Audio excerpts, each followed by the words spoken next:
நிறைவான ஆவியானவரே வரும்போது குறைவுகள் மாறுமே. நீர் வந்தால் சூழ்நிலை மாறுமே. முடியாதது சாத்தியமாகுமே.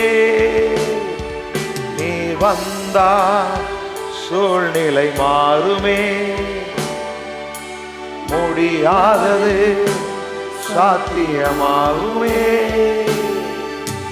வந்தால் சூழ்நிலை மாறுமே. முடியாதது சாத்தியமாகுமே. நல்ல பிதாவே, நன்றியோடு நாங்கள் ஸ்தோத்திரிக்கிறோம். உங்களுடைய வார்த்தை கொண்டு எங்களோட பேசுங்க. ஆத்துமாவை நினமுள்ளதாக்குங்க. எங்கள் எண்ணங்களும் நினைவுகளை வகை இருக்கிற உடைய வார்த்தைக்காய் ஸ்தோத்திரம். எங்களை யாவரும் உடைய கரத்தில் ஒப்பு கொடுக்கிறோம். காண்கிற கண்களையும் கேட்கிற செவிகளையும் தந்து எங்களை ஆசீர்வதி. இயேசு கிறிஸ்துவின் நாமத்தில் ஜெபிக்கிறோம் நல்ல பிதாவே. கடந்த 2 வாரமாக கிறிஸ்துவின் ஜீவன் அப்படிங்கிற இந்த வார்த்தையை கொண்டு நாம் தியானித்து வருகிறோம். இது ரொம்ப முக்கியமான ஒரு பகுதி. நம்முடைய வாழ்க்கையில் இந்த சத்தியத்தை நாம் சரியாக அறிந்து கொள்வோமானால் நம்முடைய வாழ்க்கையில் நாம் மிக நன்றாகவே இருப்போம். அதான் கடந்த நாட்களில் சொன்னேன். இயேசு எதற்காக வந்தார் அப்படின்னா, ஜீவன் உண்டாயிருக்கும், அந்த ஜீவன் பரிபூர்ணப்படும் அப்படிங்கிறார். இப்போ நாம் எப்படி இருக்கு அப்படின்னு இதெல்லாம் கண்டுக்கிறாமல் ஏதோ 3 நாள் உபவாசம் போட்டால் அல்ல 21 நாள் உபவாசம் போட்டால் ஏதாவது ஒரு காரியத்தை சாதிச்சிடலாம் அப்படின்னு நம்ம ஓடிட்டோம். ஒருத்தர் உடம்பு சரியில்லைன்னா உடனே உபவாசம், அடுத்து ஒரு வீட்டை கட்டணும் எதானா ஒரு உபவாசம், அப்படி ஓடி ஓடி ஓடி ஓடி ஓடி நிறைய பேருடைய வாழ்க்கையில் ஒரு விதமான தொய்வும் ஏமாற்றங்களும் மிஞ்சினது. கிறிஸ்து வைத்திருக்கிறதான கிறிஸ்துக்குள் இருக்கிறதான அந்த மகிமையான வாழ்வை நம்மளால் அனுபவிக்க முடியாத ஒரு நிலைப்பாட்டில் இன்னைக்கு இருக்கிறான்.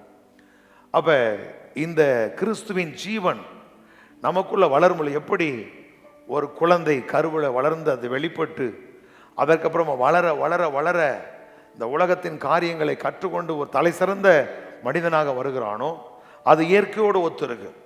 ஆனால் நம்முடைய வாழ்க்கை இயற்கைக்கு அப்பாற்பட்டு வார்த்தையோடு இணைந்திருக்கும். இவன் வளர்ந்தானா ஒரு குறிப்பிட்ட நாள் வரைக்கும் நல்லா இருக்கலாம். ஆனால் நாம் அப்படி இல்லை. என்றென்றைக்கும் நித்தியமாக அவரோடு கூட பிழைத்திருக்கிற இருக்கிற அந்த வாழ்வுக்கு நாம் கடந்து போயிடுவோம். அப்போ இந்த மனிதன் பெற்றோர்கள் பிள்ளைகளை வளர்த்து அதை ரொம்ப கரிசனையாக அதை பொறுப்படுத்து நல்ல ஸ்கூலில் படிக்க வச்சு நல்ல எஜுகேஷனை கொடுத்து நல்ல அவங்களுக்கு ஆரோக்கியத்தை நல்ல ஆகாரத்தை கொடுத்து எப்படி அந்த பிள்ளை வளர்த்து அவனை ஆளாக்குகிறார்களோ அதே போல தான் ஆண்டவர் சொன்னார், நான் ஜீவன் உண்டாயிருக்கவும் அந்த ஜீவன் பரிபூர்ணப்படவும். அப்போ நீங்கள் நானும் தேவனால் மறுபடி பிறந்தவர்கள். அப்போ என்றைக்கு நாம் இயேசுவை ஏற்றுக்கொண்டோமோ அன்றைக்கு நமக்குள்ள என்ன இருக்குது? கிறிஸ்துவின் ஜீவன் இருக்குது.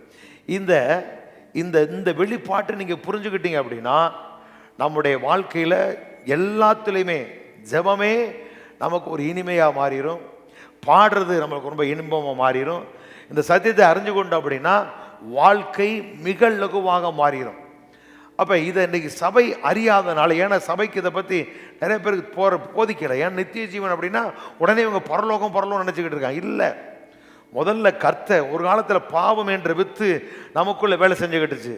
அது என்ன செஞ்சு நம்மளை ஆண்டு கொண்டிருந்ததுனால அது நமக்கு வியாதியையும் வேதனையும் வறுமையும் தரித்திரத்தை உண்டாக்கிட்டே இருந்துச்சு. ஆனால் இப்போ நமக்குள்ள தேவன் நம்மளை நாம் ஆண்டவரை ஏற்றுக்கொண்டதுனால நாம் மறுபடி பிறந்தனால அவருடைய ஜீவன் நமக்குள்ள இருக்கு.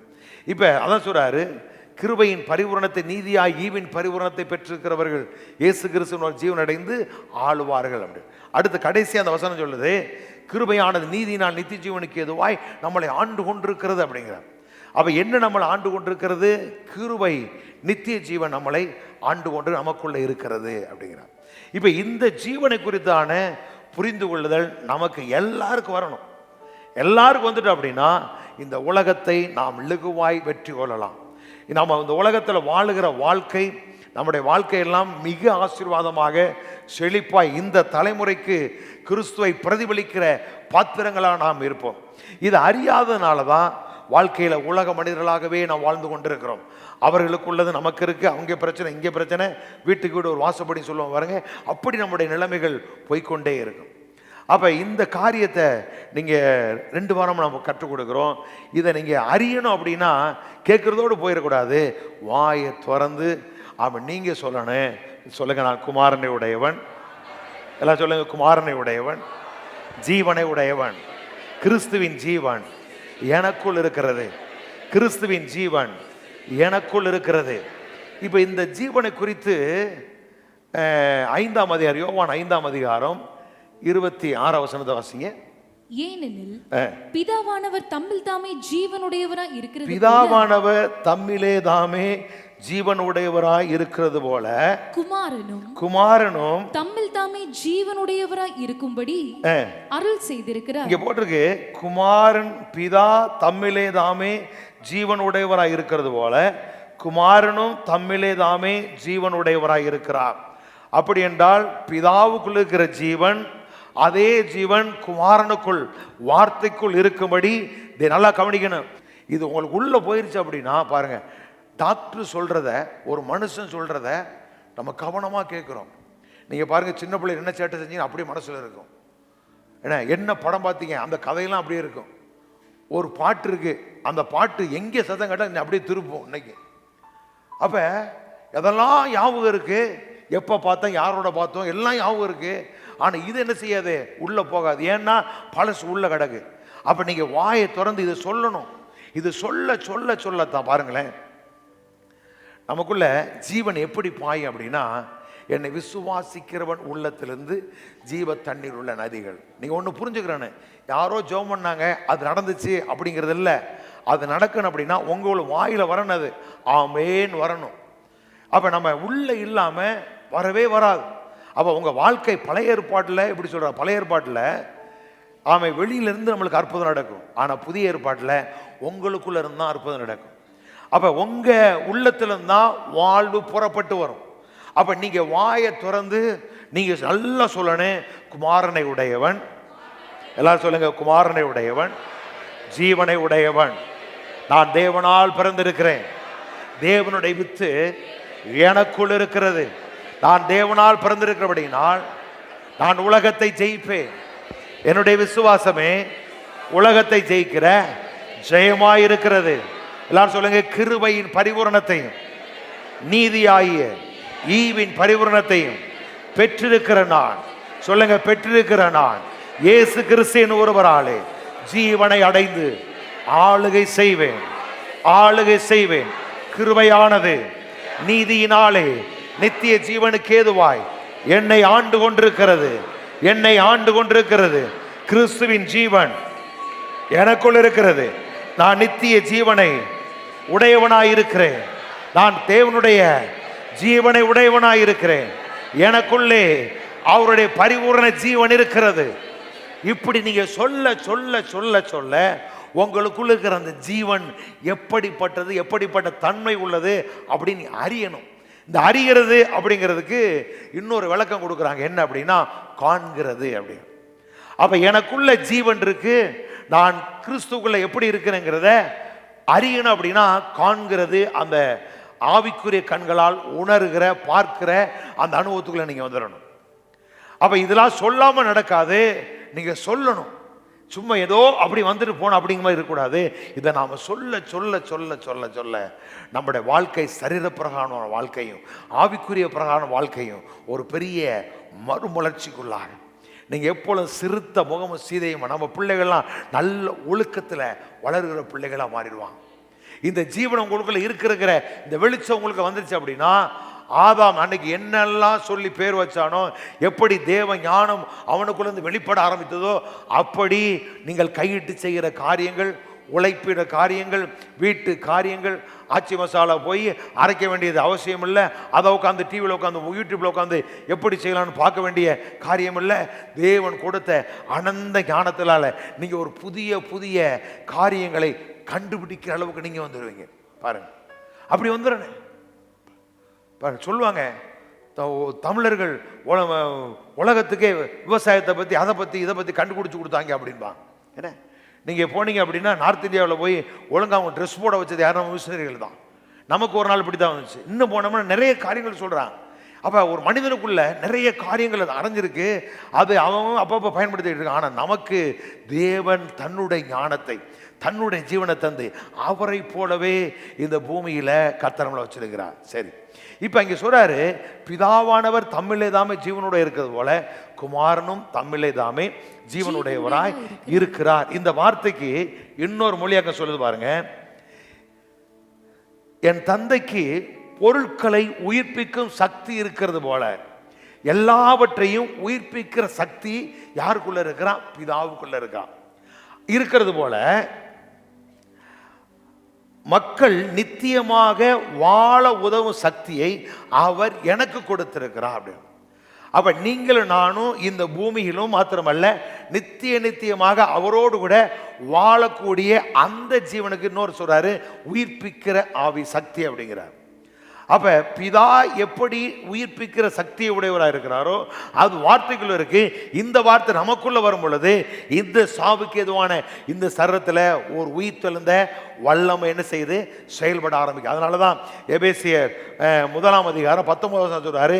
அவன் எபேசியர் 1:19 போடுங்க பாப்போம்.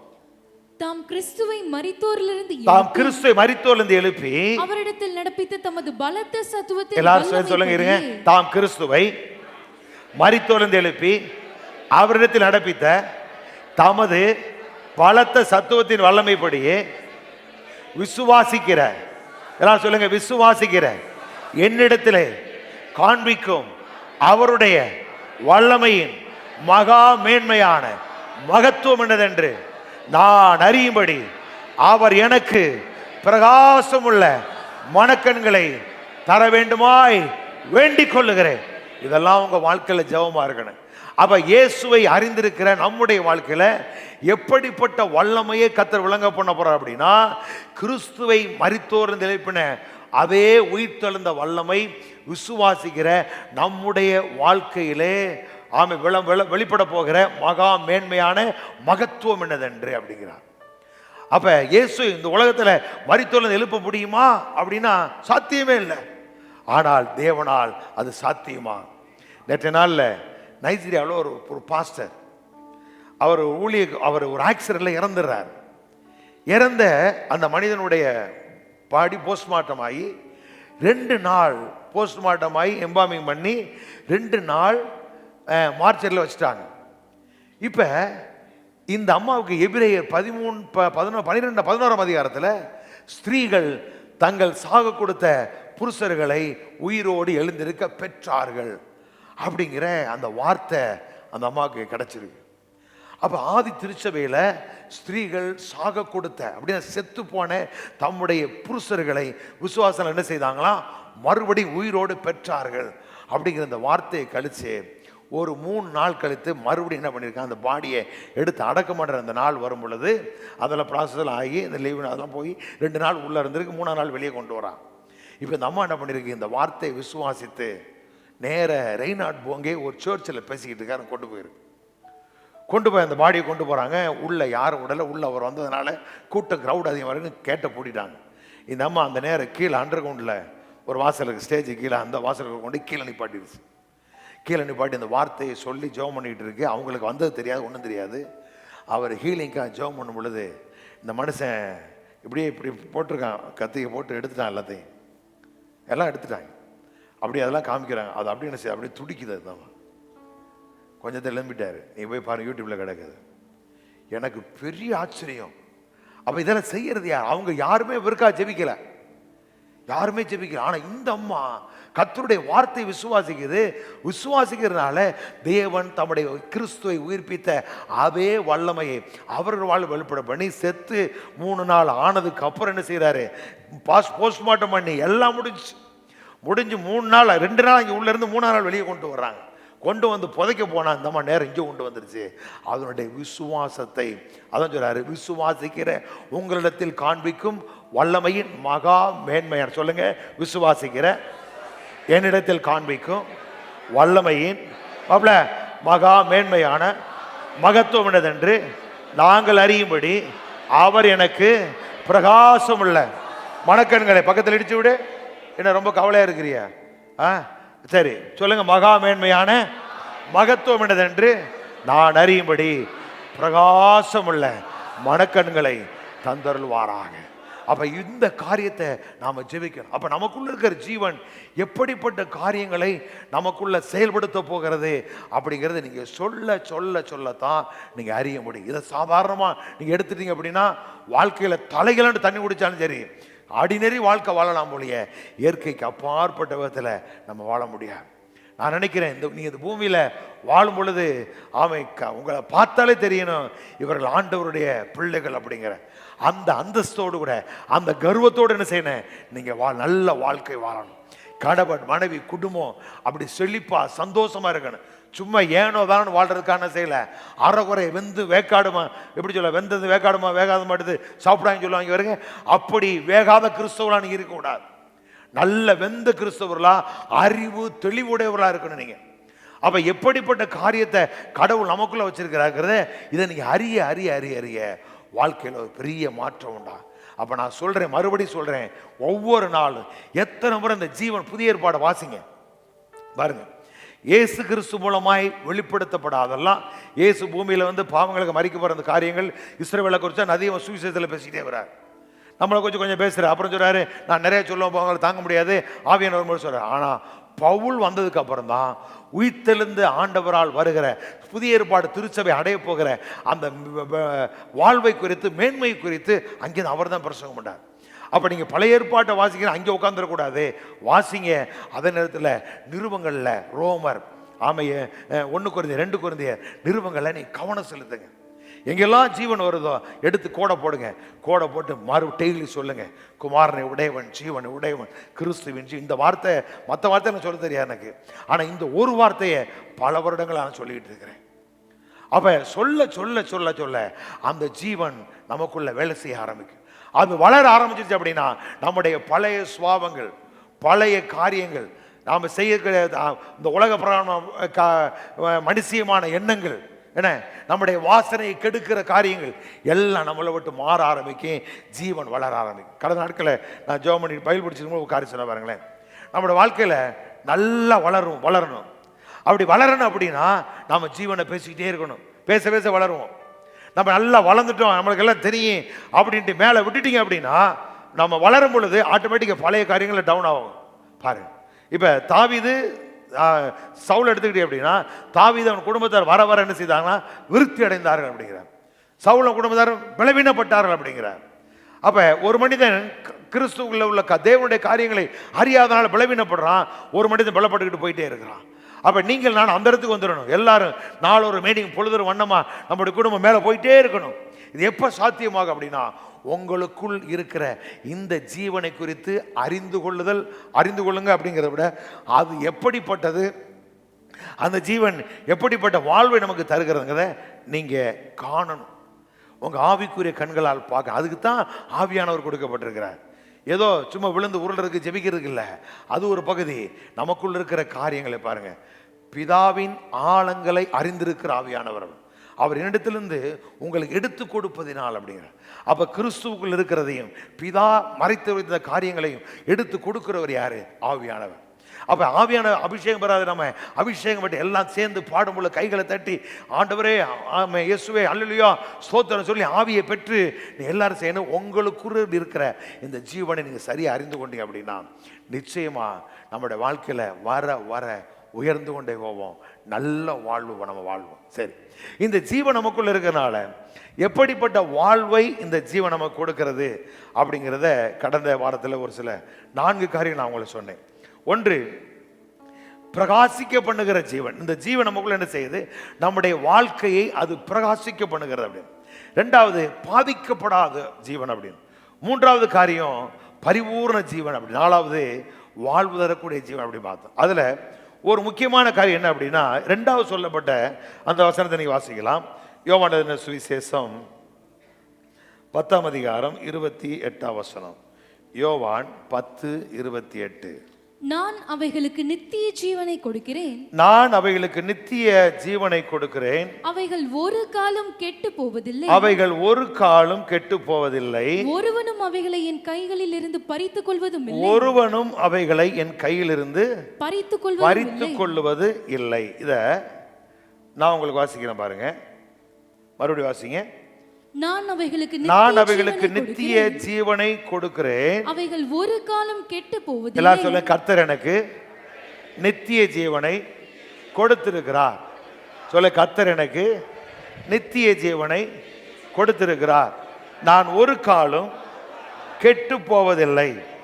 சரி, இப்ப சொல்லும் பொழுது நான் அவைகளுக்கு நித்திய ஜீவனை அப்படின்னா தன்னுடைய ஜீவனை நித்தியமாக வாழ வைக்கக்கூடிய அந்த ஜீவனை நான் அவைகளுக்கு கொடுக்கிறேன். அவைகள் கெட்டு போவதில்லை அப்படிங்கிறார்ல. நான் வாசிக்கிறேன் பாருங்க. அவைகள் இறந்து போவதில்லை அப்படிங்கிறார்.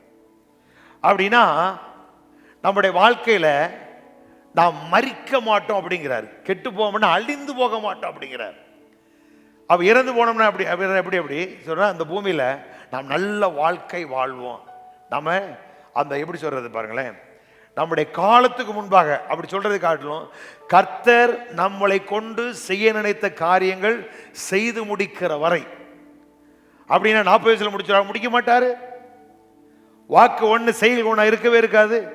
நானே உனக்கு ஜீவனும் தீர்க்காயுசு சொல்லிட்டாரு. அப்ப ஜீவனை பெற்றிருக்க நாம எப்படி இருப்போம்? தீர்க்காயுசு அப்படிங்கிறாரு. அதனால் எப்படி நீங்க முடிவு பண்ணீங்க? அப்ப கடவுள் நம்மளை கொண்டு செய்ய நினைத்த காரியங்களை செய்து முடிக்கிற வரை நம்முடைய வாழ்க்கை என்ன செய்ய மாட்டோம்? ஒரு நாளும் நாம் மரிக்க மாட்டோம், அல்லது அழிந்து போக மாட்டோம், அல்லது கெட்டு போக மாட்டோம். ஏன் அப்படிங்கிறாரு?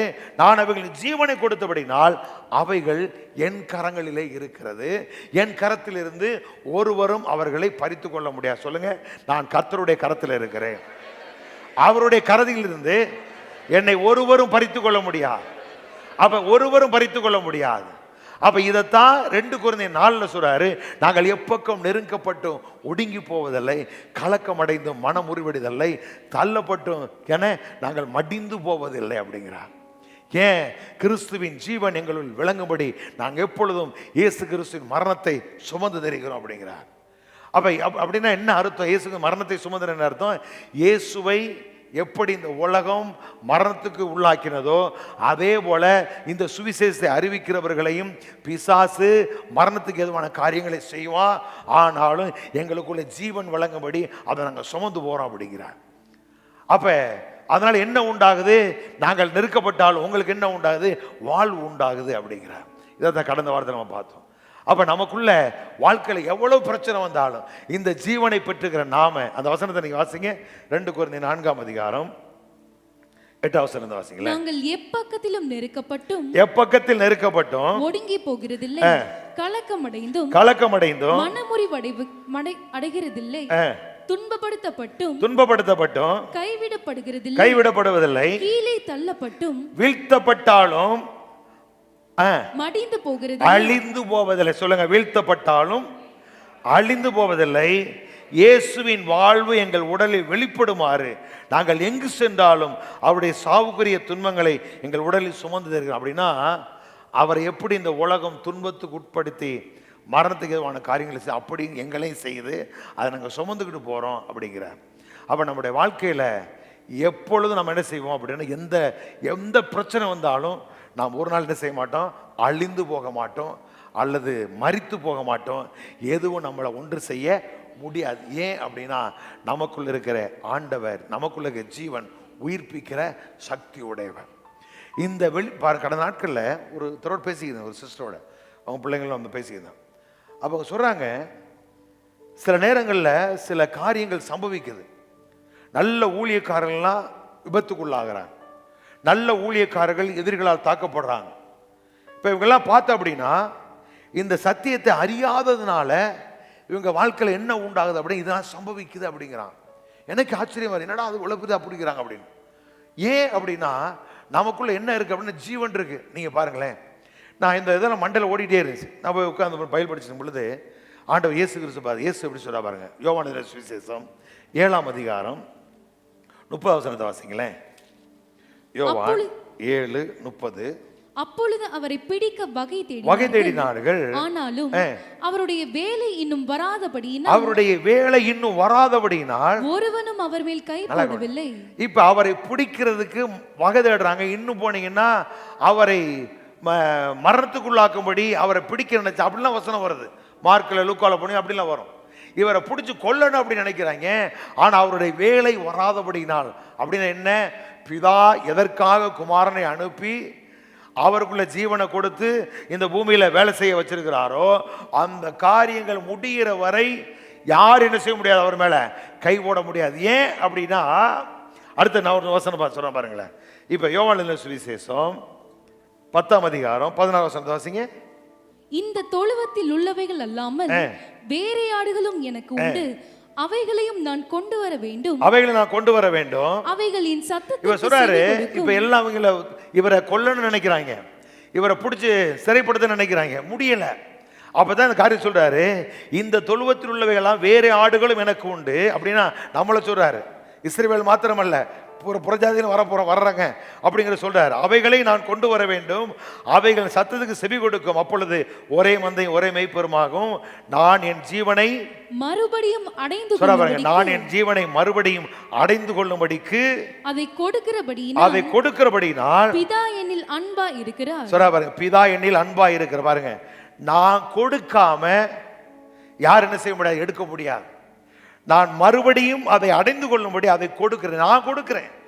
ஏன்னா மறுபடியும் நான் அடைவேன் அப்படிங்கிறதுனால பிதா என் மகிமை சொல்றாரு, ஒருவனும் அதை என்னிடத்திலிருந்து எடுத்துக்கொள்ள மாட்டான், நானே அதை கொடுக்கிறேன். நானே அதை கொடுக்கிறேன், அதை கொடுக்கவும் எனக்கு அதிகாரம் உண்டு, அதை மறுபடியும் எடுத்துக்கொள்ள எனக்கு அதிகாரம். நல்லா கவனிங்க, என்னால் நான் நினைச்சா கொடுக்கவும் முடியும், நான் நினைச்சா என்னுடைய உயிரை என்னுடைய ஜீவனை பாதுகாக்கவும் முடியும். ஆனா நான் கொடுக்கறதுனால மறுபடியும் நான் பெற்றுக்கொள்ளுவேன் அப்படிங்கிறார். அப்போ இது எப்படி சொல்றார் அப்படின்னா, இவருக்குள்ள என்ன இருக்கு? தேவனுடைய ஜீவன். இவர் யார்? வார்த்தையினால், வார்த்தை மறு உருவானவர், வார்த்தையினால் பிறந்தவர்.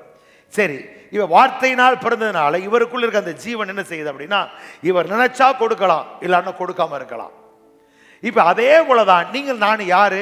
அவர் எப்படி வார்த்தை மனு உருவானாரோ அதே போல நீங்களும் நானும் ஆவியினால் பிறந்தவர். ஜலத்தினால் பிறந்தவர்கள் மாத்திரம் அல்ல, நாம் ஆவியினால் பிறந்தவர்னா வார்த்தையானது ஆவியாயும் ஜீவனுமாய் இருக்கிறது. நாம் ஆவியினால் பிறந்தவர்கள் என்றால் வார்த்தையினால் பிறந்தவர்கள். இப்படி சொல்லலாமா? நான் சொல்ற பாருங்க, இயேசு வார்த்தையா இருக்கிறார். நம்மளை மீட்பதற்காக வார்த்தை மனிதனாய் வந்தா. கேத்தலிக் போனீங்கன்னா மனு உருவான இருக்கிற வார்த்தைக்கு மனிதனாக வந்தா. சொல்லுங்க இயேசு. எல்லாரும் சொல்லுங்க இயேசு. பையா சொல்லுங்க, இயேசு என்னை மீட்பதற்காக மனிதனாக வந்தார். எதற்கு என்னை மீட்டு மனிதனாக வந்தார் அப்படின்னா, நான் அவரை ஏற்றுக்கொண்டு மறுபடி பிறக்கணும் அப்படின்னா நான் வார்த்தையாய் வாழ வேண்டும் என்பதற்காக. இப்ப என்னைய அவரை போல மாற்றுவதற்காக, உங்களை என்னை அவரை போல பிறப்புக்குரியவர்களாக, அவருடைய சொந்த பிள்ளைகளாய் நம்மளை மாற்றுவதற்காக அவர் வார்த்தையா இருக்கிற தேவன் மனுஷனா வந்து நம்மை வார்த்தையாவே ஆக்கிவிட்டார். இப்ப நீங்கள் நான் யாரு? அவருடைய பிள்ளைகள். அப்படின்னா அதான் சொல்றார், இயேசு பிதான்னு சொன்னதுனால இவன் தேவனுக்கு தன்னை சமமாக்கினான் அப்படிங்கிறார். அப்ப நீங்கள் நான் பிதா அப்படிங்கிறதுனால நம்ம யாரா இருக்கிறோம்? அவருக்கு சமமானவர்களா இருக்கிறோம். அதனால ஆண்டவர் சொன்ன, நான் மட்டும் இல்ல, ஒட்டுமொத்த உலகமும் அவர் என்ன சொல்ல பரலோகத்தில் இருக்கிற பிதாவேன்னு கூப்பிடுங்க அப்படின்னாரு. அப்ப பிதா என்றால் நமக்கு என்ன உரிமை கொடுக்கப்பட்டிருக்கு அப்படின்னா, பிதாவுக்கு சமமா அவருடைய பிள்ளைகள் என்ற அந்த அந்தஸ்து. தேவனுடைய பிள்ளைகளா இருக்கிறோம் என்பது அவன் தேவனை பாராட்ட அன்பு எவ்வளவு பெரிய இது பாருங்கள். 1 யோவான்ல சொல்ற. அப்ப நமக்கு என்ன செய்யற பிள்ளைன்னா நமக்கு தெரிய மாட்டேங்குது, ஏதோ பிள்ளைன்னு இல்ல, தேவனுக்கு சமமாய் அவருடைய சாயலாய் மறுபடி பிறக்க செய்து நம்மளை கொண்டு வந்தார். அப்ப இயேசு எதற்காக இந்த பூமிக்கு வந்தார்னா, அவர் வார்த்தையா இருக்கிற கர்த்தர் மனுஷனை வந்து நம்மளை மறுபடியும் பிறக்க செய்வதற்காக, அவரை போலவே இந்த பூமியிலே வாழ்வதற்காக அவர் வந்தார். அப்ப நமக்குள்ள ஜீவன் இருக்கு, அவருக்குள்ள ஜீவன். அவர் சொல்றாரு, கொடுக்கவும் முடியும், கொடுக்காம இருக்க முடியும். நான் கொடுத்தேன்னா மறுபடியும் நான் பெற்றுக்கொள்ளுவேன், இதை என் பிதாவிடத்தில் நான் பெற்றுக்கொண்டேன். அதுதான் அங்கே சொல்றாரு, பிதா தண்ணிலே தானே உயிர்ப்பிக்கிற ஆற்றலுடையவர் போல குமாரனும் தண்ணிலே தானே ஜீவனுடையவராக இருக்கும்படி அருள் செய்யப்பட்டிருக்காரு. அப்போ உங்களுடைய என்னுடைய வாழ்க்கையில ஒன்றை நீங்க புரிஞ்சுங்க, நீங்க அனுமதிக்காம, அதான் சொல்றாரு மரணமும் ஜீவனும், சாபம் ஆசீர்வாதமும் சாபமும். அப்ப நீங்க இது செய்ய வேண்டியது என்ன அப்படின்னா, ஜீவனையும் ஆசீர்வாதத்தை தெரிந்து கொண்டு அதை நீங்க பேசணும். பேச பேச பேசதான் உங்களுக்குள்ள இந்த வாழ்க்கை என்ன செய்ய புறப்பட்டு வரும். பேசாம நடக்காது. அப்ப நம்முடைய வாழ்க்கையில இதை நாம் சரியா புரிஞ்சுக்கிறோம். அப்ப இயேசு சொல்றாரு, கொடுக்கவும் எடுக்கவனுக்கு அதிகாரம் உண்டு, கொடுக்காம இருக்கவும் முடியும். அப்ப நீங்கள் நானும் அப்படிப்பட்ட வாழ்க்கை நமக்கு சாத்தியமா? சாத்தியம். இப்ப பாருங்க, இயேசு இந்த பூமியில வாழ்ற நாட்கள்ல இப்ப அவர் சிலுவை மரணத்தை கொண்டு போறாங்க. யோவான் 19:1-2 வாசிங்களேன். அப்பொழுது பிலாத்து இயேசுவை பிடித்து வாரினால் அடிப்பித்தான். போர் சேவகர் முள்ளுகளினால் ஒரு முடியை பின்னி அவர் சிரசின் மேல் வைத்து சிவப்பான ஒரு அங்கி அவர் கொடுத்தி, யூதருடைய ராஜாவே வாழ்க என்று சொல்லி அவரை கையினால் அடித்தார்கள். இப்ப இயேசு கடைசி இதுக்கு ஸ்டேஜ் கொண்டார். அவர் கொண்டு பிளாத்துக்கு முன்னாடி நிப்பாட்டி இவரை சிலுவையில் அறையும் பரவாசை விடுதலை செய்ய அப்படிங்கிறார். இவ பிளாத்து என்ன செய்யறார் அப்படின்னா, அவரை வாரினால் அடிப்பார். நீங்க மத்தவர்கள் சுவிசேஷம் போனீங்கன்னா அது வழக்கமா போட்டிருக்கு. நீங்க வாரினால் அடிப்பித்து அவரை சிலுவையில் கொள்றதுக்கு ஒப்பு கொடுத்துட்டாரு. இப்போ இவங்க என்ன பண்றாங்க அப்படின்னா, தேசாதிபதியின் அரண்மனைகளை பாருங்க, நம்மளுக்கு வாரினால் அடிப்பிக்க மட்டும் இருக்கு. இது நடந்த நிகழ்வுகள் எப்படி இருக்கு அப்படின்னா, தேசாதிபதியின் அரண்மனை கொண்டு போறாங்க. அரண்மனை கொண்டு போய் அவரை இரா முழுவதும் வாரினால் அடிக்கிறாங்க.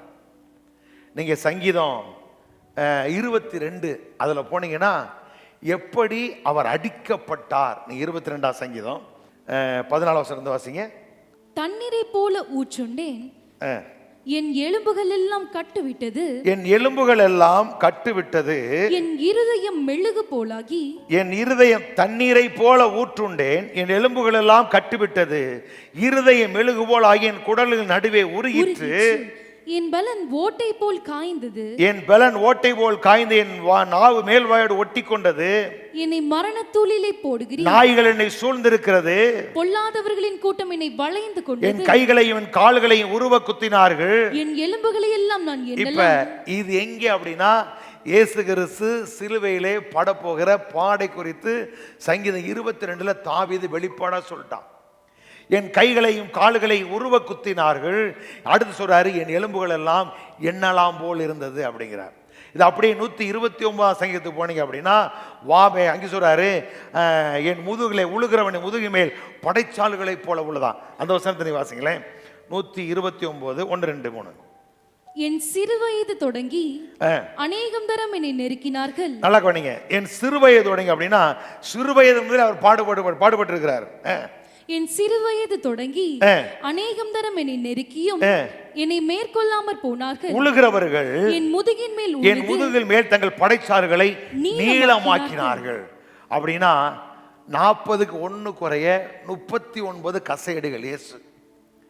இப்ப இது எப்படி அடிச்சிருக்காங்க அப்படின்னு வரலாற்று ஆசிரியர் சொல்றாங்க. இன்னைக்கு நீங்க போனீங்க அப்படின்னா அதை பார்க்கலாம் அப்படிங்கிறாங்க. அண்ணன் ஒரு நாள் குருசன் பேசி இவ்வளவு காரியம் சொன்னார்.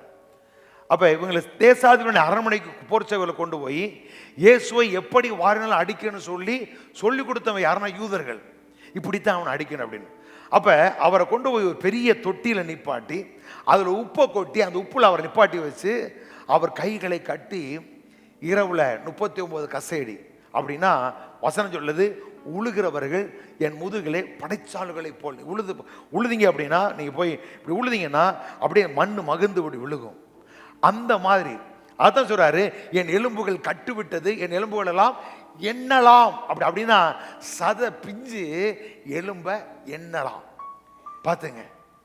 சரி, இப்ப இவ்வளவு பாடுகளுக்கு அவர் உட்படுத்துறாரு. இதுல ஒரு காரியம் என்ன அப்படின்னா, அது சொல்றாங்க, ஒரு அடி அடிச்சுட்டு அப்புறம் என்ன செய்வாங்களா, போர்ச்சவர் உப்பு அள்ளி அதில் தடவுவாங்களாம். அப்புறம் நல்லா அது காந்து இரவெல்லாம் அடிச்சிருக்கிறாங்க. அப்போ மறுபடியும் ஒரு அடி அடிச்சு இப்படி இரா முழுவதும் அடிச்சிருக்காங்க. 39 அடி. 39 சப்பு சப்புன்னு சிங்கப்பூரில் பிடிச்சி 5 அடி கொடுக்குறாங்கல்ல, டொப்புன்னு அந்த மாதிரி இல்லை, அடித்து உப்பை தடவிருக்காங்க. அப்போ என்னாச்சு, முதுகு உழுகிற படைச்சாலை போல உழுதாச்சு. தசைகளெல்லாம் பிக்கப்பட்டது, எலும்புகள் என்னலாம் யோசிச்சு பாருங்க. இப்போ இதுக்கு மேலே காலையிலும் என்ன செய்கிறாங்க, கொழுகா கொண்டு போகிறாங்க சிலுவையில் அடிக்கிறதுக்கு. அங்கே கொண்டு போகும்பொழுது வீதிகள் எல்லாம் கொண்டு போய் சிலுவை சுமந்து போகிறாரு. ரத்தம் சொட்ட சொட்ட கொண்டு போகிறான். இப்போ சிலுவையில் ஏற்றிட்டாங்க. 3 மணி நேரம் ஆண்டு பிதாவோடு கூட பேசிக்கிட்டே இருக்கிறார். அடுத்து 7 7 லாமா சமக்தானியா ஏன் என்னை கைவிட்டீர் அப்படிங்கிறார். இப்போ இந்த காரியங்கள் நடந்துகிட்டு இருக்கும் பொழுது அவருடைய உடம்புல இருக்கிற அத்தனை ரத்தமும் வெளியேறிடுச்சு. ஆனால் இதில் ஒரு பெரிய கிளைமேக்ஸ் என்ன அப்படின்னா, அவர் சாகலை. இப்போ சொல்றாரு எல்லாம் முடிந்தது அப்படின்னா பிதா அவரை கொண்டு என்ன செய்ய திட்டம் கொண்டாரோ அத்தனை காரியங்களும் முடிந்தது. முடியாத ஒன்று என்ன அப்படின்னா, எலும்பு மட்டும் முறிக்கப்படாது. அவருடைய எலும்புகளில் ஒன்றும் முறிக்கப்படுவதில்லை. சங்கீதத்தில் சொன்ன வார்த்தை நிறைவேறணும். அது அப்புறம் நிறைவேறுது. மற்றபடி உங்களுக்காக எனக்காக செய்ய வேண்டிய எல்லா வேலையும் செஞ்சு முடிச்சிட்டாரு. ரத்தமெல்லாம் ஓடிருச்சு அப்படின்னா அவர் ஏற்கனவே மறிச்சிருக்கனே. ஆனால் இப்போ சொல்றாரு எல்லாம் முடிந்தது என்று சொல்லி தலையை சாய்த்து, பிதாவே உம்முடைய கையில் என் ஆவியை ஒப்புவிக்கிறேன் சொல்லி ஜீவனை விட்டார் அப்படிங்கிறார். அப்ப நீ யோசிச்சு பாருங்க, கொஞ்ச நேரம் ரத்தம் வெளியே போனாலே நம்முடைய நிலைமை என்னன்னு தெரியுதா உங்களுக்கு? ஒரு 10 நிமிஷம் ஓடிச்சு அப்படின்னா கதை முடிஞ்சுச்சு. ஆனா இரவெல்லாம் அடிச்சிருக்கிறாங்க, இரவெல்லாம் ரத்தம், வீதியெல்லாம் எருசலேம் நகரமெங்க ரத்தம். இயேசு அவ்வளவு பாடுகளுக்கு உட்படுத்தப்பட்டிருக்கிறார். ஏன்? அவர் ஜீவனை கொடுக்காம அதை என்ன செய்ய முடியும்? யாரு எடுக்க? இந்த உலகத்துல எந்த மனிதனுக்கு அதிகாரம் கிடையாது. இதை நீங்க புரிஞ்சுக்கிறணும். அப்ப நம்மளுக்கு சாத்தியமா? சாத்தியம். இதை நீங்க சபை அறியாதனாலதான் அற்பாயுசில வியாதிகளையும் பலவீனத்திலையும் பெரிய பெரிய விபத்துகளில் மறிக்கிறான். அப்ப உங்களுக்குள்ள இருக்கிற என்ன ஜீவன், ஜீவனை பெற்றிருக்கிற சந்ததியை இது எனக்குள்ள இருக்கிற அறிந்து கண்டு விசுவாசிக்கிற எந்த ஒரு மனிதனுடைய வாழ்க்கையிலும் இந்த உலகத்தில் உள்ள எந்த காரியங்களும் மேற்கொள்ள முடியாது. அதான் சொல்ற, இதை கொடுக்கவனுக்கு அதிகாரம் உண்டு, எடுக்கவனுக்கு அதிகாரம் உண்டு அப்படிங்கிறார். இதை கொடுக்காம என்ன செய்ய இருக்கவும் முடியும் அவரால். என் வேலை வராம ஒரு ரூபாய் கை போட முடியாது அப்படிங்கிறார். இது நடந்துச்சே. யாரும் அடிச்சாங்களா அவரை? அதுக்கு முன்னாடி காரி துப்புனாங்களா? கூட்டிட்டு போறாங்க, அவரோட விலகி போயிட்டார். ஏன்? அவருக்குள்ள இருக்கிற அந்த ஜீவன். அப்ப அதே ஜீவன் பாருங்க, தேவனுக்கு சாவு வருமா? வராது. அவர் அழிவு வருமா? வராது. அவர் எப்படிப்பட்ட தேவன்? இல்லாதவைகளை வார்த்தையினால் இருக்க செய்கிறவர். அவர் எப்படிப்பட்ட தேவன்? உயிர்ப்பிக்கிற வல்லமை உடையவர். அப்ப அதே ஜீவனை தான் உங்களுக்குள்ள எனக்குள்ள வச்சிருக்காரு. நீங்க பிரஷரு, சுகரு, கொலஸ்ட்ரால் பாட்டு பாடிக்கிட்டு உட்கார்ந்து கூடாது. அப்ப வந்துருச்சு, என்ன பண்றது? பரவாயில்ல, சொல்லு வசனத்தை. குமாரனை உடையவன், ஜீவனை உடையவன், கிறிஸ்து எனக்கு நித்திய ஜீவனை, சொல்லுங்க, இயேசு எனக்கு நித்திய ஜீவனை கொடுத்திருக்கிறார். நான் கெட்டு போவதில்லை, நான் அழிந்து போக மாட்டேன்.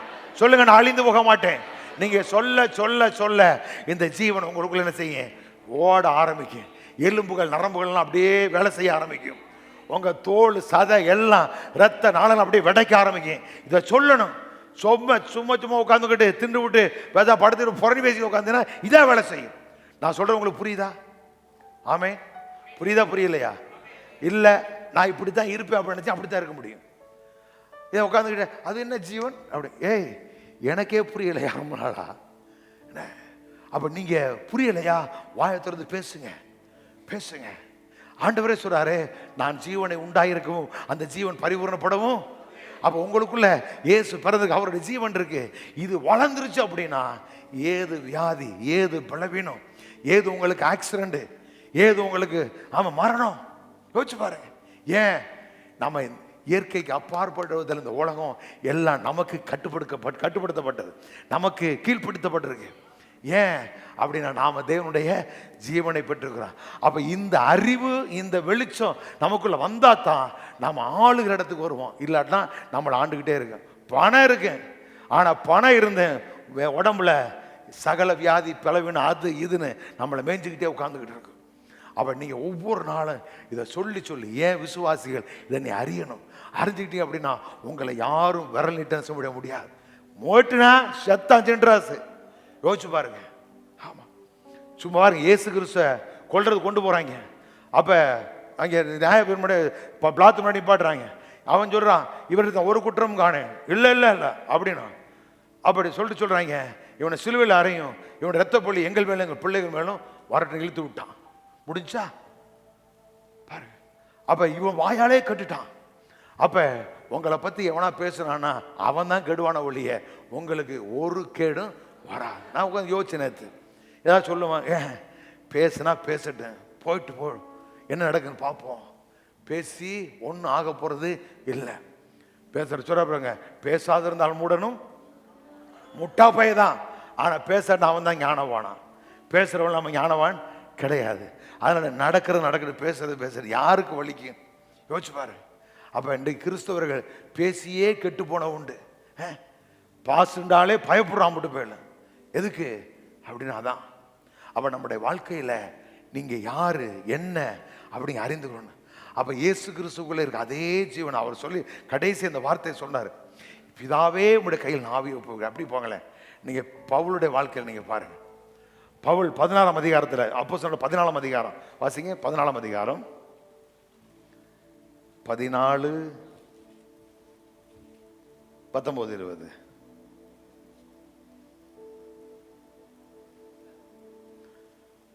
பின்பு அந்தியோகியாவிலும் இக்கோனியாவிலும் இருந்து சில யூதர்கள் வந்து ஜனங்களுக்கு போதனை செய்து பவுலை கல்லெறிந்து அவன் மரித்து போனான் என்று எண்ணி, அவர் மரித்து போனார் என்று எண்ணி அவனை பட்டணத்திற்கு வெளியே இழுத்து கொண்டு போனார். அவரை பட்டணத்துக்கு வெளியே இழுத்து கொண்டு போனார்கள். சீஷர்கள் அவனை சூழ்ந்து நிற்கையில் அவன் எழுந்து பட்டணத்திற்குள் பிரவேசித்தான். மறுநாளில் நல்லா கவனிங்க, வேதம் சொல்லுது மரித்து போனான் என்று எண்ணி அவனை நடத்திலாம் கொண்டு போகல, இழுத்துக்கிட்டு போனாங்களாம். உங்களை கொஞ்ச நேரம் போட்டு இழுத்துக்கிட்டு எப்படின்னு பாருங்க. பட்டணத்திலிருந்து வெளியே வரையும் கொண்டு போயிருக்கிறான். ஏன் பட்டணத்தில் ஒருத்தன் சாகக்கூடாது, அதனால இழுத்துக்கிட்டு கொண்டு பட்டணத்தை விட்டு வெளியே. அப்படின்னா அங்கே எப்படி சொல்றது, ஆல்பர்ட்டன் கோணம் வச்சுங்களேன், அங்கேருந்து கொண்டு போய் எங்கே கொண்டு போயிருக்கான், பாலை தாண்டி கொண்டு போயிருக்கான். இழுத்துக்கிட்டு போனால் நிலைமை என்ன ஆகுன்னு யோசிச்சு பாருங்க. அப்போ சாதாரணமாக நீங்கள் பாருங்களேன், இந்த செயின் போட்டு போல லவக்கணும் அத்துட்டு போகிறாங்கல்ல, அதுலேயே நான் மாமாமாருக்கு விழுந்து எந்திரிக்க முடியல. 2 ஆட்டம் அப்படி ஓடி அடித்து விழுந்துச்சுனாலே முடிஞ்சு போச்சு. ஆனால் பவுலை இறந்து விட்டான் என்று எண்ணி கொண்டுட்டு போகிறாங்க. ஆனால் வசனம் சொல்லுது, அவன் அங்கே போய் சீசரில் சுற்றி நிற்கையில் அவன் எழுந்து மறுபடியும் போய் நகரத்துக்குள்ளே போய் சுவிசேஷத்தை பிரசங்கம் பண்ணுறான். ஏன் நல்லா கவனிங்க, இந்த புதிய ஏற்பாடு கிறிஸ்துவின் ஜீவன் நமக்குள்ள இருக்குங்கிற இந்த வெளிச்சத்தை பெற்றவன் யாருன்னா பவுல் தான். முதல்ல அது சொன்னது அவன் தான். இதை விட இன்னொரு கிளைமேக்ஸ் இருக்கு. ஸ்தேவானை போய் பார்த்தீங்க அப்படின்னா அவன் கல்லெறியவே இல்லை, அவன் மேல பாயத்தம் செய்யறானுங்க. அதுக்குள்ள சொல்லிட்டான், பிதாவே என் ஆவியை உம்முடைய கருத்தில் ஒப்புவிக்கிறேன், இவங்க செய்யறத மன்னிச்சிருங்க அப்படின்ட்டு போயிட்டான். அப்ப பிரச்சனை வர, ஏன்னா அவங்களுக்கு தெரியல. அப்ப இயேசு கிறிஸ்து சொன்ன மாதிரி இவனு சொல்லிட்டான். சொன்ன கல்லெறிஞ்சு கொண்டுருவாங்களா அவங்க, நின்று தான் பார்ப்போம், எரிஞ்சல பார்ப்போம் அப்படி நிற்க வேண்டியதானே, தெரியல அவனுக்கு. ஏன்னா அப்பதான் அவங்க ஸ்டார்ட் பண்றாங்க. இவங்களுக்குள்ள இப்படி ஒரு காரியம் இருக்கு அப்படிங்கிற இந்த வெளிப்பாடு கிடையவே கிடையாது. அதனாலதான் அங்கே அனனியா சப்ரியெல்லாம் பார்த்து அவன் சபிக்கிறான், அங்கே இவ்வளவு செத்து போறாங்க. இன்னும் ஒரு பக்கம் போனீங்கன்னா இந்த சத்தியம் தெரியாதனால தான் இயேசுவை நீங்கள் சிலுவையில் அறைந்து கொண்டீர்கள், அவன் பிதாக்களின் தேவனை உயிரோடு எழுப்பினான்னு சொல்லி ஜனங்களை அடிச்சுக்கிட்டே இருந்தாங்க. யாருமே இயேசுவை ஏற்றுக்கொண்டதனால் வருகிற மேன்மை என்ன, கிறிஸ்துக்குள்ளான ரகசியம் என்ன, பிதா எப்படிப்பட்ட காரியத்தை வச்சிருக்காருன்னு யாருமே சொல்லலை. பவுல் தான் முதல்ல கொண்டு வர்றான். அப்ப இவனுக்கு இப்படிப்பட்ட நிலை எங்கே வந்துச்சு அப்படின்னா, அவனுக்குள்ள இருக்குது என்ன, தேவனுடைய இது எத்தனை வருஷம், 3 வருஷம் உட்கார்ந்து தேவனுடைய தான் சொல்றேன், நான் எனக்கு ஒருவரும் கற்றுக் கொடுக்கல, யாரும் எனக்கு போதிக்கல, கிறிஸ்துவே எனக்கு என்ன செய்தார், போதித்தார் அப்படிங்கிறான். கலாத்தியர் 1ஆம் எடுத்து வச்சு பாருங்க. குமாரனை பற்றிய நற்செய்தி எனக்குள் வெளிப்படுத்துறது, அதுல இல்ல எடுத்துருங்க, எனக்கு வெளிப்படுத்துதல் உள்ள கொண்ட பொழுது. அப்ப கிறிஸ்துவை பற்றிய அந்த செய்திகளை பவுலுக்கு வெளிப்படுத்தின விளைவு என்ன, செத்துட்டான்னு போட்டாங்க, முடிஞ்சு போச்சு. ஆனா அதே பவுல் சிறைச்சாலையில் இருக்கும் பொழுது சொல்றாரு, பிலிப்பியரில் சொல்றாரு, நான் தேகத்தை விட்டு பிரிந்து கிறிஸ்துவோடு கூட இருக்க எனக்கு அதிக ஆசை, ஆனாலும் அப்படிம்பார். அப்ப ஆசை என்ன அப்படின்னா அவர்கிட்ட போயிடணும் ஆசை. ஏன் அதே தீமோத்தேயுல சொல்றாரு, 2 தீமோத்தேயுல சொல்றாரு, நல்ல போராட்டத்தை போராடினேன், ஓட்டத்தை முடித்தேன். அப்ப பவுலுக்கு எப்ப இது வரைக்கும் பவுல் அதை பத்தி பேசவே இல்லை. இப்ப சிறைச்சாலை இருக்கும் பொழுதுதான் நிருபங்கள் எழுதுறார், பிலிப்பியர்லாம் எழுதுறாரு. அந்த 1 தீமோத்தேயு எல்லாம் சிறைச்சாலை தான் வருது, சிறைச்சாலை தான் கடைசி வாழ்க்கை அங்கே தான் கழியுது. இப்ப அங்கே இருக்கும்போது சொல்றாரு, எல்லாத்தையும் விட்டுட்டு அவரோடு கூட இருக்க எனக்கு ஆசை, அதிக ஆசை அப்படிங்கிறார். நீங்க பிலிப்பியர் வாசிங்களேன், பிலிப்பியர் 1:23. ஏனெனில் இவ்விரண்டினாலும் நான் நெருக்கப்படுகிறேன், தேகத்தை விட்டு பிரிந்து கிறிஸ்துவுடனே கூட இருக்க எனக்கு ஆசை அது அதிக நன்மை எனக்கு ஆசை உண்டு, அதிக நன்மை. அப்படி இருந்தும் சரத்திர உங்களுக்கு அதிக அவசியம் அப்படிங்கிறார். நான் ஏன் இருக்கிறேன்? உங்களுக்காக இருக்கிறேன். ஆனா எனக்கு எது நன்மை அப்படின்னா, அதிக நன்மை அப்படின்னா அங்கே போறது அப்படிங்கிறார். அப்ப அங்கே போறதை குறித்து வாயை திறந்து சொன்னாரு. சொன்னதனுடைய விளைவு என்ன அப்படின்னா, அதே போல சும்மா சொல்லலை, எல்லாத்தையும் செஞ்சு முடிச்சார். இயேசு எப்படி முடிந்தது அப்படின்னாரோ அதே போல பவுல் சொல்றாரு, நல்ல போராட்டத்தை போராடினேன், ஓட்டத்தை முடித்தேன். எதற்காக நான் பிடிக்கப்பட்டேனோ அதையெல்லாம் நான் நிறைவேற்றி முடித்து விட்டேன் அப்படிங்கிற அந்த உறுதிப்பாடு வரும் பொழுதுதான் இப்படி சொல்றாரு, நான் போனேன் அப்படின்னு. அதுக்கு முன்னாடி சொல்லலை, நான் சாகவும் ஆயத்தமாக இருக்கேன், போடா அப்படின்ட்டு போயிட்டார். சாவு அவர் நெருங்கவே இல்லை. எத்தனை அடி பாரு. ஏசாவது ஒரு முறை வாங்கியிருக்காரு, அவர் 3-4 முறை வாங்கியிருக்கிறார். இன்னைக்கு 3 முறை என்னமோ வாங்கியிருக்கிறாரு. அப்போ இது மாதிரி நிறைய பாடுகள், நிறைய உபத்திரவங்கள், நிறைய பிரச்சனைகள், உபவாசம், கப்பல் சேதம், இப்படிலாம் அவர் சந்திக்க மனுஷன். அந்த மனிதனுக்கு சாவு வரலையே. எப்படி? அந்த மனிதன் தான் இந்த வெளிப்பாட்டை பெற்றான். கிறிஸ்துவின் ஜீவன் நமக்குள்ள இருக்கிறது. அப்புறம் தான் மற்ற ஆட்கள் லேட்டாக வந்தானு. இந்த வார்த்தையை பவுல் தான் அதிகமாக சொல்லியிருப்பார். ஆவியானவர் எப்படிப்பட்ட வேலை செய்வார், நமக்குள்ள ஜீவன் எப்படி அப்படிங்கிறது வெளிப்பாடலாம் பவுலுக்குள்ள. அப்போ இவர் எப்போ அந்த மரணத்தை, அந்த ஆண்டவரோடு கூட இருக்க ஆசை அப்படிங்கிறாரு, எல்லாம் முடிந்ததுக்கு அப்புறம் தான் சொல்கிறாரு, நான் அவரோடு கூட இருக்க எனக்கு ஆசை, அப்படி இருந்தும் அப்படிங்கிறார். அப்போ உள்ளுக்குள்ளே என்ன, அங்கே போகணும், இருக்க இன்னொரு பக்கம் என்ன, இங்கே இருந்தால் உங்களுக்கு நன்மை. இப்படி தான் அவர் போராடிக்கிட்டு இருக்காரு. ஒரு நாள் அந்த வேலையெல்லாம் முடிஞ்சு, தீமோத்தேயுவில் கடைசியில் சொல்கிறாரு, எல்லாம் முடிஞ்சிச்சு அப்படின்ட்டார். அதுக்கப்புறம் தான் அவர் தேவனுடைய ராஜ்யத்துக்குள்ளே பிரவேசித்தார். அப்போ நம்முடைய அதே போல் ஸ்தேவான் என் ஆவி ஒப்புவிக்கிற சொன்னதுனால விளைவு முடிஞ்சு. அப்போ நம்முடைய வாழ்க்கையில் இந்த பூமியில் அப்படி வாழ முடியுமா? முடியும்.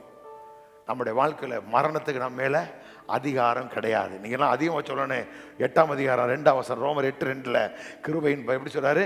ஆமாம், கிறிஸ்து இயேசுவுள்ள ஜீவனுள்ள, எல்லாரும் சொல்ல, கிறிஸ்து இயேசுவில் உள்ள ஜீவனுள்ள ஆவியின் பிரமாணம் என்னை பாவம் மரணம் என்ற பிரமாணத்திலிருந்தே விடுதலை ஆக்கிற்று. இது என்ன இருக்கு? ஜீவன் இருக்கு. இதை சொல்ல சொல்ல உங்களுக்குள்ள ஜீவன் வர, ஜீவன் வளர வளர வாழ்வு செழிக்க, மரணம் உங்களை எட்டி பார்க்க. அப்ப மரணம் வராதாப்பா சார், கர்த்தர் நம்மளுக்கு வாக்கு பண்ணிருக்க. எப்ப நமக்கு எல்லாம் முடிஞ்சதான் பாருங்க. சும்மா 30 வயசுலையும் 40 வயசுலையும் 50 வயசுலையும் குழியில் அடக்கம் பண்ணிட்டு எல்லாத்தையும் ஆண்டவர் நல்ல போராட்டத்தை போராடினார் அப்படின்னு நம்மளுக்கு பார்த்து சொல்லிக்கிட்டு இருப்பாங்க. அப்படிப்பட்ட அறியாமையில் நம்ம இருக்கவே கூடாது. நம்ம கர்த்தர் எப்படி சொல்றா பாருங்க, சங்கீதம் 128 வாசிங்க. நீ உன் பிள்ளைகளின் பிள்ளைகளையும், நீ பிள்ளைகளின் பிள்ளைகளையும் சொல்லுங்க, நான் என் பிள்ளைகளின் பிள்ளைகளையும் சொல்லுங்க, நான் என் பிள்ளைகளின் பிள்ளைகளையும் இஸ்ரவேலுக்கு உண்டாகும் சமாதானத்தையும் காண்பேன். சரி, நீதிமொழி 13:22 நல்லவன் தன் பிள்ளைகளின் பிள்ளைகளுக்கு சொல்லுங்க, நல்ல மனிதன் நான் என் பிள்ளைகளின் பிள்ளைகளுக்கு சுதந்திரம் வைத்து போகிறேன். அப்ப தேவனுடைய வார்த்தையை கை கொண்டு நடக்கிற நல்ல மனுஷன் யாரா? பிள்ளைகளின் பிள்ளைகளுக்கு. சொல்லுங்க, யாருக்கு? அங்க போனதுக்கப்புறம் கத்திக்கிட்டு கூடாது. அப்ப எப்படிப்பட்ட ஆசீர்வாதம் அப்படின்னா, பிள்ளைகளின் பிள்ளைகளுக்கு, 2 தலைமுறைக்கு பிள்ளைகளின் பிள்ளைகள், 2 தலைமுறைக்கு நீங்க வாழ்றது போது உங்க பிள்ளைகள் அடுத்த பிள்ளைகளுக்கு நீங்க சேர்த்து வச்சுட்டு போறது தான் பைபிள் சொல்லுது நல்லவன் அப்படிங்கிறார். நீங்க நல்ல தகப்பனா இருக்கணுமா எப்படிங்க நீ முடிவு பண்ணீங்க. அப்ப நமக்குள்ள இந்த ஜீவனை குறித்த இந்த காரியங்களை அறிய அறிய அறிய அது வளர வளர வளர இந்த உலகத்தில் உள்ள வாழ்க்கையெல்லாம் நமக்கு லெகுவா மாறி நாம் விரும்புகிற காரியங்கள், பேசுகிற காரியங்கள் பாருங்க, தகரத்தை தொட்டா கூட அது என்ன செய்யும்? தங்கமாகும். நீங்க மண்ணை தொட்டா கூட அது பொண்ணா மாறும். நீங்க நூதனமான காரியங்களை கற்றுக்கொள்ள வேண்டாம். நீங்க வாயை திறந்து நல்ல வார்த்தைகளை பேசும் பொழுது என் கையிட்டு எல்லாவற்றையும் தேவனின் ஆசீர்வதிப்பார். நான் என் பிள்ளைகளின் பிள்ளைகளை காண்பேன், எருசலேமுடைய சமானத்தை காண்பேன். அப்படி நீங்க பேச பேச பேச பேச உங்க வாழ்க்கை ஊட்டு புறப்பட்டு வந்து கொண்டே இருக்கேன். வாழ்க்கை நன்றாகவே இருக்கு. இந்த வாழ்க்கையை தான் கிறிஸ்தவம் நமக்கு போதிக்கிறது. அப்ப இதை நீங்க அறிஞ்சுக்கிட்டீங்க அப்படின்னா ஒரு நாளும் இந்த உலகத்தில் உன்னால எந்த தீங்கும் உங்களை அணுகவே முடியாது. இதை விட்டு பேய் வருது, பிசாசு வருது, சலக்கு கேட்குது, குலக்குளம் கேட்குது, அவன் செய்வனை வச்சுட்டா, பிளிச்சின்னு வச்சுட்டா, ஒரு நாளும் சொல்லக்கூடாது. இந்த உலகத்தில் செய்வன பிள்ளை சொன்ன எதுவும் நம்மளை சேதப்படுத்த முடியாது. ஏன்னா நம்ம எந்த எதெல்லாம் மனுஷனை மோசம் போக்குச்சோ அதெல்லாம் நம்மளை ஒன்றும் செய்ய முடியாது. அப்போ பேய் பிசாசுன்னு பேசிக்க கூடாது. அதெல்லாம் காட்டி நீங்கள் பெரியவர்கள். ஆனால் எல்லாத்த காட்டிலும் தேவன் பெரியவர். அவருடைய கையில் நாம் இருக்கிறோம். அவருடைய ஜீவன் நமக்குள்ளே இருக்கு. அப்புறம் எதுக்கு சாவு நமக்கு வருது? அப்போ நீங்கள் இதை சொல்லணும். சொல்லி அறிவு தெளிவுடையவர்களாக இருக்கணும். சும்மா கையேந்தி பவனமாக நம்ம இருக்கக்கூடாது. எவர்கிட்டையும் கை நீட்டக்கூடாது. அப்போ நீங்கள் அப்படிப்பட்ட இடத்துக்கு வரணும். அதான் கடவுள் நமக்கு போதிக்கிற காரியம். அப்போ நல்ல மனுஷனா, நல்ல தகப்பனா, நல்ல தாயா நீங்கள் இருக்கணும். இன்னும் சொல்ல போனால் கர்த்தர் நமக்கு ஜீவனும் சொல்ல, கர்த்தர் எனக்கு ஜீவனும், நல்லா சொல்ல, கர்த்தர் எனக்கு ஜீவனும், நல்லா சொல்ல, கர்த்தர் எனக்கு ஜீவனும். அவ தீர்க்காயுசு. இல்லை 40 வயசுல எல்லாம் சம்பாரிச்சு முடிச்சிட்டேன் அப்படி சொல்லக்கூடாது. 40 வயசு மேலே வாழ்க்கையை ஆரம்பிக்குது. வாழ்க்கைன்னா நாட்கள் கூட கூட பலன் கூடன்னு என்ன அர்த்தம்? வயசு ஆகாதான் எல்லா மேலேயும் பாசம் அதிகமாகும். சும்மா கூடாது. புரியுதா? அப்போ நாட்கள் கூட கூட பலன் கூடன்னு என்ன அர்த்தம்? நாட்கள் கூட கூட சந்தோஷம் கூட, ஆரோக்கியம் கூட, எல்லாம் கூட, நல்லாவே நம்ம இருப்போம். ஆமே, அல்லேலூயா. அப்போ இதை நீங்கள் அறிஞ்சுக்கிறேன்னு அங்கே போனேன் இங்கே போனேன் சொல்லு போனேன் பல்லு போனவன் அப்போ உட்காந்துக்கிட்டு கேட்டுக்கிட்டு இருக்கக்கூடாது. ஆமாம், அதெல்லாம் துன்பம் வரத்தான் செய்யும். நம்ம தான் தாங்கிறதுக்கு பலன் கேட்கணும். எட்டிக்கிட்டு ஒரே விதியை வச்சு அனுப்பி விட்றணும். துன்பம் வருமா, தாங்கிறதுக்கு பலன் தரணுமா? பலன் தான் ஆறுமே. என்ன, அவர் ஏற்கனவே நமக்குள்ளே இருக்கிறாரு. அந்த பலனை நீங்கள் ஸ்திரப்படுத்துங்க, எல்லாம் சரியாயிரும். அப்போ துன்பம் பாடு அதெல்லாம் நீங்கள் ஊதி விட்டு போயிடுறேன். செத்து போனவன் இழுத்து கொண்டு வெளியே போகிறான், எந்திரிச்சு போகிறேன். நம்ம எவ்வளோ பெரிய தேவனை ஆராதிக்கிறோம். பாடா துன்பமா ஆடுறான். அப்போ நான் சொல்கிறேன், நீ சரி அதை புரிஞ்சுங்க. வாயை திறந்து என்ன செய்யணும்? தாய்மார்களே, தந்தைமார்களே, உங்கள் பிள்ளைகளுக்கு சொல்லிக் கொடுங்க. இல்லை அப்படின்னா ஸ்கூலில் போய் வேறு பாடத்தை படிச்சிடக்கூடாது. படிக்கிற பிள்ளைகளுக்கு நிற்க வச்சு சொல்லுங்க, சொல்லிக் கொடுங்க. பிள்ளைகளுக்கு சொல்ல சொல்ல சொல்ல அது அவனுக்கு தெரியாமையே வேலை செய்யும். எப்படி ஒரு விதை விதைச்சிட்டான், அவனுக்கு தெரியாமல் முளைக்குதோ அதே போல் என்ன செய்ய, அது பிள்ளைகளுக்கு வந்து முளைக்க ஆரம்பிச்சிடுறேன். அவரை விட்டுவிட்டு கிடைக்கிற கையில் பிடிக்கிற நேரத்தில் பிள்ளைய பிடிச்சிருந்துச்சுன்னு வசனத்தை உள்ளே போட்டுருங்க. உங்கள் திறமையெல்லாம் அவள்கிட்ட போய் காமிச்சிடாதீங்க. வசனத்தை சொல்லி விட சொல்லு அப்படின்னு சொல்லி வசனத்தை சொல்லுங்க. அவள் சொல்ல தெரியாது, நீங்கள் சொல்லிக் கொடுங்க. அப்படி சொல்லி கொடுத்து நம்முடைய பிள்ளைகளுக்குள்ள உள்ள போட்டு விட்டீங்கன்னா அது நம்முடைய பிள்ளைகளை அழகாக விளைஞ்சு கொண்டு வந்துடும். வெளியில் உள்ள அப்படி பார்க்கும்போது சீச்சி இந்த பழம் புளிக்கும் அப்படிங்கிற நிலைமைக்கு நம்ம வந்துடுவோம். சாத்தியமா? சாத்தியம். அப்போ பாவம் இல்லாத பரிசுத்தமான சந்ததியாக நம்ம எல்லாம் எழும்பணும். நம்ம வாழ்க்கையில் நிறைய குறைகள் இருக்கலாம். ஆனால் அதெல்லாம் எப்போ போகும் அப்படின்னா இது வளரும் பொழுது அது ஆட்டோமேட்டிக்காக போயிடும். இல்லை ஆண்டவரே நான் இனி செய்யவே மாட்டேன் தீர்மானம் எடுப்பீங்க, அடுத்த நிமிடம் செய்வோம். நம்ம இதெல்லாம் நமக்கு இருக்குது. நேரத்தில் தீர்மானம் சொல்லிக்கிட்டு இருப்பாங்க. போப்பா தீர்மானம் எடுத்து மாட்டிக்கிற கூடாது. அவன் எத்தனை முறை நீ தப்பு பண்ணாலும் மறுபடியும் எந்திரி, ஆண்டவரே வேண்டாம். அப்போ இந்த காரியம் நமக்குள்ளே வளரும் பொழுது ஆட்டோமேட்டிக்காக நமக்குள்ள இருக்கிற குறைகள், பலவீனங்கள், சில ரகசிய காரியங்கள் எல்லாமே நம்மளை விட்டு என்ன செஞ்சிடறேன் ஆட்டோமேட்டிக்காக போயிடும். நீங்கள் போய் சீ போ வா அப்படின்னு சொல்ல வேண்டிய அவசியமே இல்லை. எல்லாம் நகன்றேன். ஏன் நமக்குள்ள ஜீவன் வளரும் பொழுது அது தேவனுடைய ஜீவன். அது வளரும் பொழுது நமக்குள்ள இருக்கிற சரீரத்தில் எல்லாம் அப்போ இப்படிப்பட்ட நல்ல வாழ்க்கை எங்கே இருக்குது? கிறிஸ்துவில் இருக்குது. இன்னும் நாம் தொடர்ந்து பார்ப்போம். எல்லா எலிமெண்ட் நாம் ஜெபம் பண்ணுவோம். ஹல்லேலூயா ஹல்லேலூயா நிறைவான ஹல்லேலூயா